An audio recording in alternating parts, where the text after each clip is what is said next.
Good afternoon. My name is Chief Rick Oliva. That's R-I-C-K-O-L-I-V as in Victor, A. Adam. I have a very short statement to make today because of the investigation is ongoing. On today's date at approximately 10:15 a.m., one of our officers observed who we believe to be Timothy Olson pushing a bicycle in the 7,000 block of South 35th Street in the city of Franklin. As officers approached Olson, he fled into a nearby condominium complex. Officers pursued, and after a brief struggle where Olson had to be tased, he was taken into custody. Now, Olson, as you're aware, is wanted by several jurisdictions for several different incidents that have been previously reported on.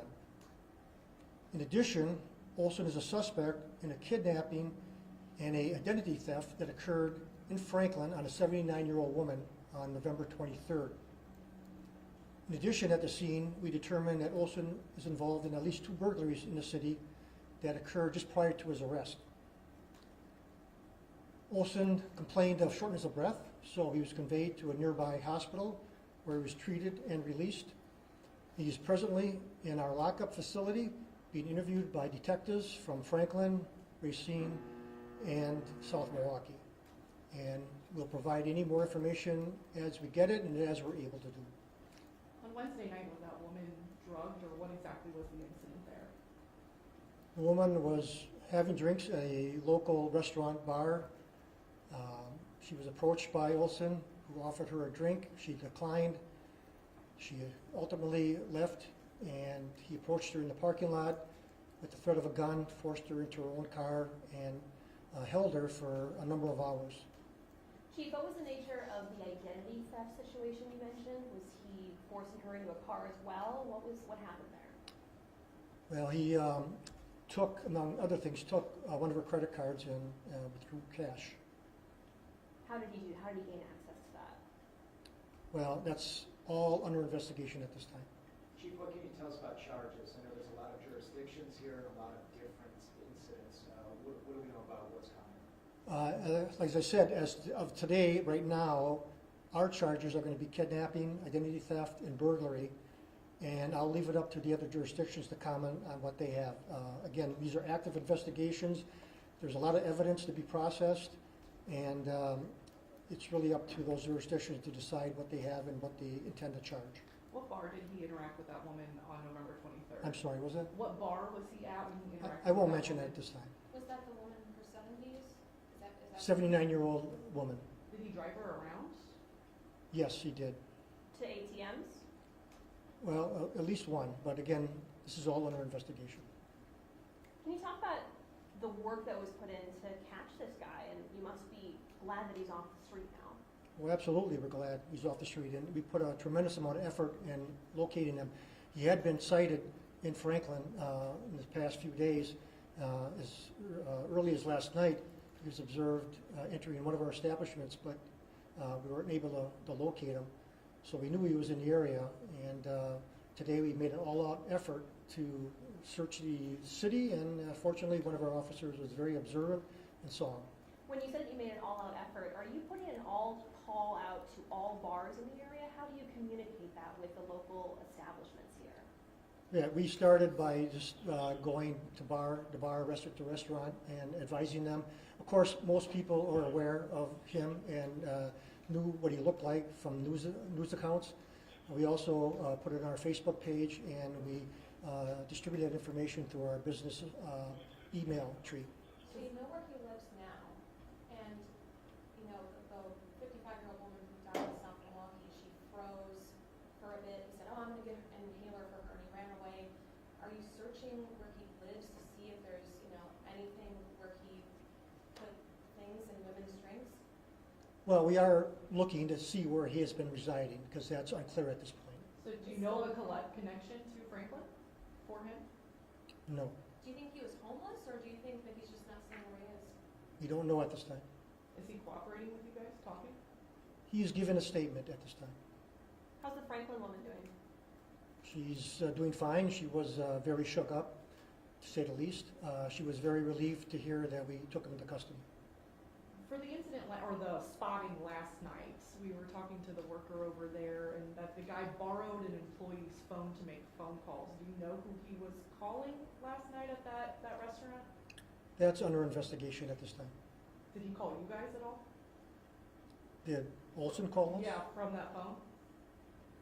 I won't comment on that at this time. Any indication why he was still in the area? It's been all over social media, the bars are looking for him, everyone seems to be looking for him, but he still stayed in the area. Good question. We're interested in finding that out too, but we don't have an answer to that. Can you tell me, like, what his attitude is now? You know, is he telling you what his motive was in all of this? What is he telling you? Is he cooperating with you? All I'll say is giving a statement to detectives at this time. That's all I can say at this time. Message to the public. A lot of people are interested in this case and we're concerned. What do you want the public to know tonight? Obviously, you have to be very careful on who you meet, especially on dating apps, and just be extra cautious. Maybe on a first date, go with a friend, and just be very careful who you leave an establishment with and what you're drinking. So what charges could he face? Franklin Police Department will be pursuing charges of kidnapping, identity theft, and burglary at this time. And do you know what the other jurisdictions are doing? No. Chief, has he confessed, and what has he confessed to? As I said, he's given a statement to detectives at this time, and I don't have actually all the answers on what he's telling them at this I time. mean, the woman in her 70s, what a terrifying time for her. Was he aggressive to her? Was she injured? What did he say to her? Well, I won't get into all that. It all goes toward the evidence of what occurred, and so I will leave that to a later time. What's next? I mean, when will we see him go through intake court, or when will we see these charges officially filed? Yeah, we'll be bringing him in front of the district attorney in the next day or two, depending on, again, how long this current investigation goes. And then, of course, the other jurisdictions will need to proceed on their potential charges, and it's hard to tell how long. I would imagine it may take a bit, because I know there's a lot of physical evidence that the other jurisdictions have to process, and that may take some time. So the woman who passed away in South Milwaukee, in Milwaukee County, what happened here, the attempted kidnapping here, why is he in Racine right now? I don't know who got that information or where it came from, but he's not in custody in Racine. He is custody in the Franklin Police Department. Okay.